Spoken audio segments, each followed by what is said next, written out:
उनके खिलाफ शिया और बरेलवी उलेमा लामबंद हो रहे हैं। सरकार ने लखनऊ में उनके लेक्चर देने पर रोक लगा दी है और अब उनके खिलाफ फतवा भी जारी हो गया है, जिसमें उनके भाषणों को हराम करार दिया गया है। दुनिया के मुसलमान बहुत बड़ी तादाद में इमामों, फकीरों, दरवेशों की मज़ारों पे जाते हैं, अपनी अकीदत पेश करते हैं और वहाँ मन्नतें मांगते हैं। जाकिर नाइक कहते हैं कि जो मर चुका उससे कुछ मांग नहीं सकते, यहाँ तक कि पैगंबर मोहम्मद साहब से भी नहीं। आज की तारीख में हम मोहम्मद सल्लल्लाहु अलैहि वसल्लम से भी नहीं मांग सकते। बाकी लोग को तो छोड़ो, संत और बाकी बाबा लोग को छोड़ो, मोहम्मद सल्लल्लाहु अलैहि वसल्लम को भी मानना हमारे लिए हराम है। जो शख्स Zakir Naik Osama bin Laden की भी तारीफ करते हैं, कहते हैं कि अगर वो आतंकवादी है तो हर मुसलमान को आतंकवादी होना चाहिए। आप मेरी राय पूछें तो अगर ओसामा बिन लादेन इस्लाम के दुश्मनों से लड़ रहा है तो फिर मैं उसके साथ हूँ। अगर वो अमेरिका यानी एक आतंकवादी को आतंकित कर रहा है तो मैं उसके साथ हूँ। फिर तो हर मुस्लिम को आतंकवादी होना चाहिए। जाकिर नाइक महाराष्ट्र के हैं, दुनिया भर में इस्लाम पे लेक्चर देते हैं। वो इस्लामिक रिसर्च फाउंडेशन नाम की संस्था चलाते हैं जो पीस टीवी नाम का चैनल चलाती है। जाकिर नाइक के भाषणों से तमाम मुसलमान नाराज हैं। वो मज़ारों को मिट्टी में मिलाने की बात करते हैं, मोहम्मद साहब से भी मन्नत मांगने के खिलाफ हैं क्योंकि वो मर चुके हैं। वो इमाम हुसैन के कातिल शासक यजीद की बड़ाई करते हैं। यूपी में उनके खिलाफ शिया और बरेलवी सुन्नी उलेमा लामबंद हो रहे हैं। सरकार ने लखनऊ में उनके लेक्चर देने पर रोक लगा दी है। अब उनके खिलाफ फतवा भी आ गया है जिसमें उनके भाषणों को हराम करार दिया गया है। अगर उसका अकीदा ऐसा है कि नबी मुर्दा होकर मट्टी में मिल गए तो वो काफिर हो गया, और जो लोग उस अकीदे पर चलेंगे वो भी काफिर हो जाएंगे। हालांकि जाकिर नाइक के समर्थक इसे गलत नहीं समझते हैं।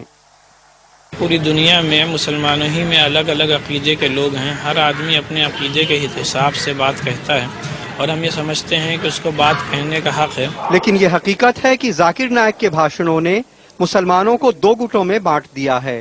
लखनऊ से कमाल खान, एनडीटीवी इंडिया के लिए। और इस मामले में अपनी सफाई देते हुए जाकिर नाइक ने कहा है कि मैंने ओसामा बिन लादेन के बारे में जो बात कही है उसे अधूरे ढंग से देखा जा रहा है।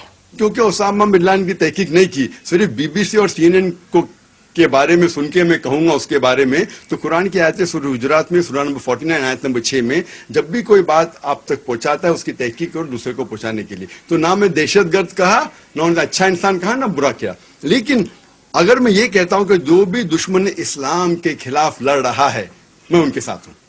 वो ये भी कहते हैं कि ऐसी बात पहले भी कही गई है, लेकिन मुझे ही निशाना क्यों बनाया जा रहा है। वो लोग मुझ पे फतवा जारी करते हैं कि क्योंकि मैंने यजीद के बाद रहीमुल्लाह कहा, मैं अल्लाह भी कहा, मैं काफिर हूं, तो उनको ये भी फतवा जारी करना चाहिए कि इमाम गजाली नऊज़ बिल्लाह काफिर है। ये कहना चाहिए कि जिसने बुखारी शरीफ की शरह लिखी हाफिज इब्न हजर अस्कलानी, वो भी काफिर है, नऊज़ बिल्लाह रहीमुल्लाह। तो देखना चाहिए कि जो लोग ने फतवा दिए, दारुल उलूम देवबंद, दारुल उलूम नदवा, जमात इस्लामी, अहले हदीस, सारे उलमा कहते इख्तिलाफ है, और अगर कोई कहता है तो कह सकता है। और कुछ लोग ने उलमा ने कहा कि कहना मुस्तहब है। तो ये लोग, इसका मतलब ये लोग क्या मुझे पिकआउट करके, ये चीज तो हजारों लोग कह रहे, क्यों मुझे ही लेके इन लोग अगर फतवा जारी करना है तो ये फतवा जारी करना चाहिए जितने लोग ने कहा और लिख देना चाहिए।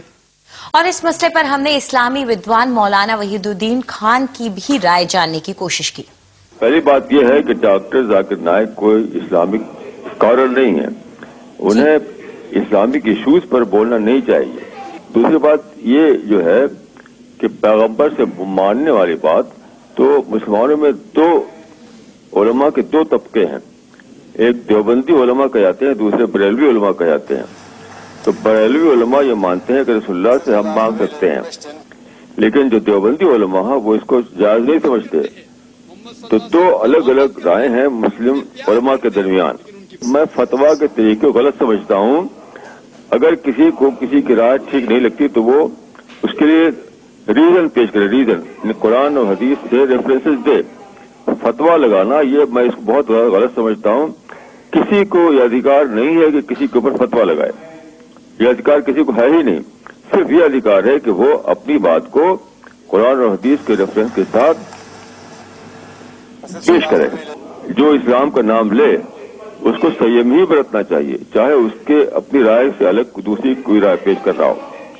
یعنی اسلام میں تو بہت زیادہ संयम برتنے پر دھیان دیا گیا, بہت زیادہ. تو جو لوگ संयम نہ برتے اور فتویٰ لگانے لگے وہ خود بھی غلط ہے. وہ وہیں اسلامی معاملوں کی جانکار اور پترکار سعدیہ دہلوی نے کہا کہ ذاکر نائک کے اوپر اس طرح کی لگام لگانا ضروری ہے. فتوے کا تو میں نہیں جانتی کہ فتویٰ دینا چاہیے, یہ تو علماء ہی بہتر جانتے ہیں.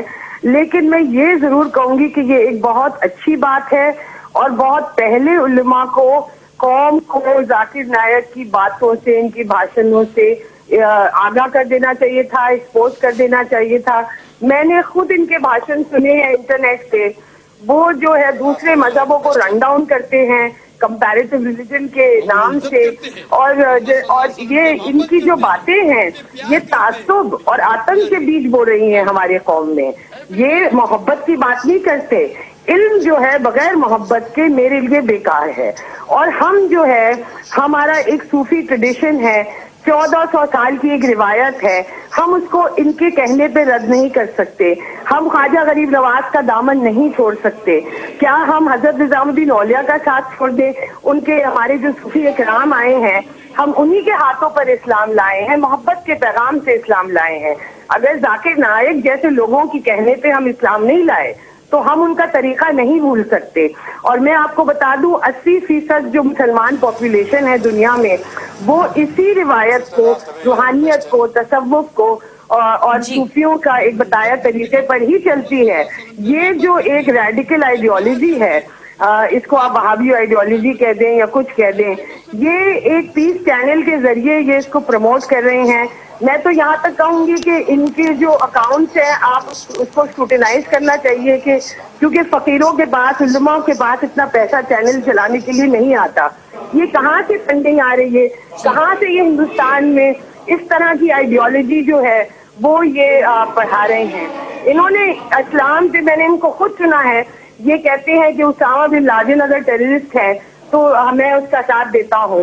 اس طرح کی باتیں بےہودہ باتیں ہیں اور یہ اس طرح کی باتیں ان کو ہرگز کہنے کی اجازت ہی نہیں ہونی چاہیے ہندوستان جیسے ملک میں.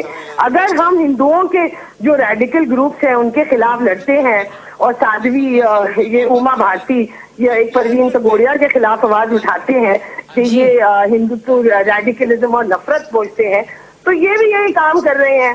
آپ کا یہ اسلام کا ایک ان کا, کیونکہ یہ نالجبل ہے, انگریزی جانتے ہیں, لوگ ان کے امپریس ہو جاتے ہیں کیونکہ ان کو آیتیں حفظ آتی ہیں, لیکن اس سے یہ علم جو ہے بغیر محبت کے پیغام سے یہ جو ہے یہ صحیح بات نہیں ہے. اور اب خبر دلی سے. دلی میں ایک بلو لائن بس میں دن دہاڑے 1 لاکھ روپے کی لوٹ ہوئی ہے. روٹ نمبر 847 کی یہ بس سیما پوری سے اتم نگر